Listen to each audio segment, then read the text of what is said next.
Vamos iniciar nossa playlist sobre o conjunto. Essa aula a gente vai tratar essencialmente sobre as noções primitivas. O que é a noção primitivas? É tudo aquilo que a gente não define, tá? A gente começa a nossa teoria com coisas que a gente não vai definir. A gente só vai ter uma noção do que realmente é. A primeira noção que a gente tem é a noção de conjunto, tá? A gente pode pensar em conjunto como uma coleção de objetos ou um agrupamento de objetos. Exemplo disso é o conjunto das vogais, o conjunto dos números pares e o conjunto dos naipes de um baralho. A segunda noção que a gente vai ter é a noção de elemento. O que são os elementos? Os elementos são os objetos do conjunto, tá? Se a gente voltar aqui para os nossos exemplos de conjunto, a gente vê que o conjunto das vogais, os elementos são quem? A, E, I, O e U. No conjunto dos números pares, a gente vai ter que os elementos são 0, 2, 4, 6 e assim por diante. No conjunto dos naipes do baralho, a gente vai ter copas, paus, espadas e ouros. Esses são os elementos. Qual a representação que a gente vai usar?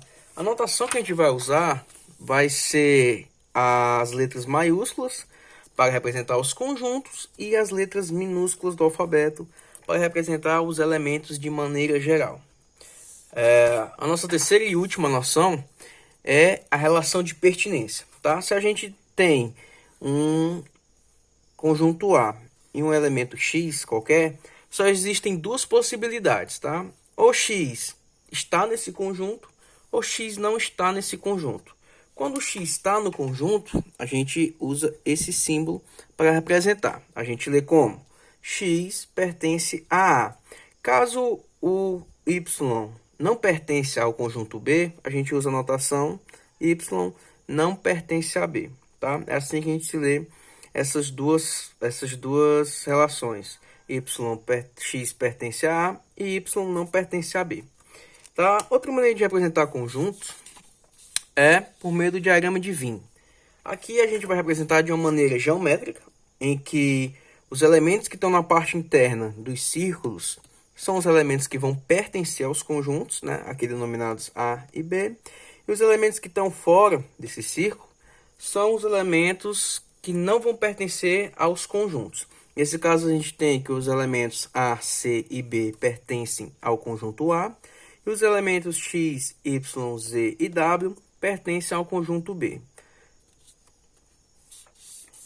Outra maneira de a gente falar sobre um conjunto é descrevendo o conjunto, tá? A primeira maneira de descrever um conjunto é citando os elementos.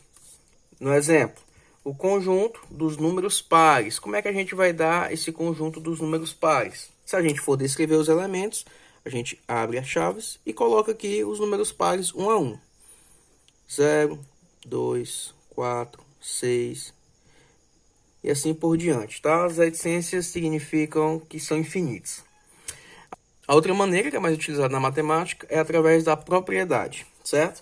A gente dá um conjunto A, em que nesse conjunto estão todos os x, tal que x tem uma propriedade P, certo? Um exemplo, a gente quer o conjunto x, né? Tal que x é uma letra do alfabeto. Como é que a gente vai representar esse conjunto? Abre chaves, A, B, C, D e assim por diante, até o Z.